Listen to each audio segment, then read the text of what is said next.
Guys, itong Mio Mio Soul 125. Ang problema ni guys, 46 code. Ang regulator niya hindi mag-charger. Kay ang katong sa battery nga side mo ni na wala na siya guys. Natawad na ako ni. Natawad na ako ng regulator. Ako na lang isulda na direct. Ako testingan.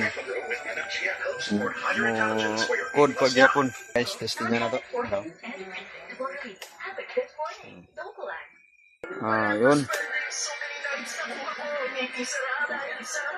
Wala na. Guys, tingnan to pa start. Guys, good na. Bago na battery. Tapos ang charger blaster na. Sige na.